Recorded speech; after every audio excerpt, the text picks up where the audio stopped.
বন্ধুগণ আমার ভাইরা, এই যুদ্ধে আমার আপনার পয়গম্বর নিজে যুদ্ধ করছেন 313 জন সাহাবায়ে কেরাম নিয়া। এই 313 জন সাহাবায়ে কেরামের মধ্যে 2 জন সাহাবায়ে কেরাম ছিল খুবই ছোট্ট মানুষ। একটার নাম মাস আর একটার নাম মুআব্বাস। একটার বয়স 12 আর একটার বয়স 13। এই দুই ভাই বদরের প্রান্তরে যুদ্ধের জন্য তাদেরকে রেডি না, তারা দুইজনেই আনফিট, মাপে খাটে না, হাইটে খাটে না, স্বাস্থ্যতে খাটে না, কোনো দিক দিয়ে খাটে না। কিন্তু এক পর্যায়ে তারা বাড়ির থেকে নিয়ত করছে, মদিনার থাকতে তারা নিয়ত করছে যে আমরা এই বদরের যুদ্ধে যাব। রসুলকে সব চাইতে বেশি যে কষ্ট দিছে যেই কাফের, ওই কাফের রে বদরের প্রান্তরে দুনিয়ার থেকে চিরবিদায় করে দিব। সুবহানাল্লাহ বলেন। এ যুবক ভাই, দেখো ছোট্ট যুবক মাস আর মুআব্বাস তারা নিয়ত করছে, তাদের নিয়তটা কত পাকা। যুদ্ধের ময়দানে বড় ভাই খাটে, ছোট ভাই খাটে না।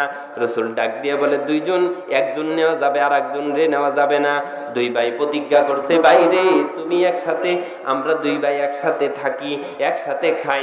মার কাছে ওয়াদা দিয়ে আসছি যে আমরা আবু জেহেল রে শেষ করে দিব।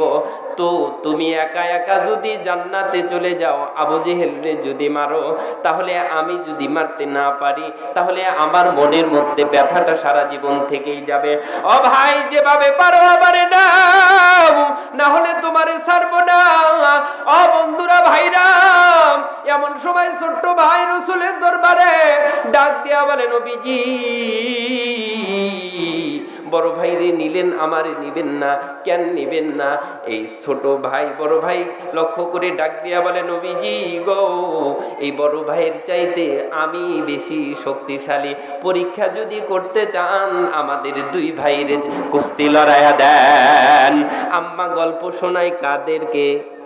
মদিনার বালিকাদেরকে। এই সমস্ত গল্প যদি আমার মা বোনেরা করে সব হবে কি হবে না? কিন্তু তারা তা করে না, তারা অন্য গল্প করে, কি করে না? বন্ধুগণ আমার ভাইরা, আপনাদের মানিকগঞ্জের মা বোনেরা বুঝি খুব ভালো, খুব পর্দানিশী, তাই না?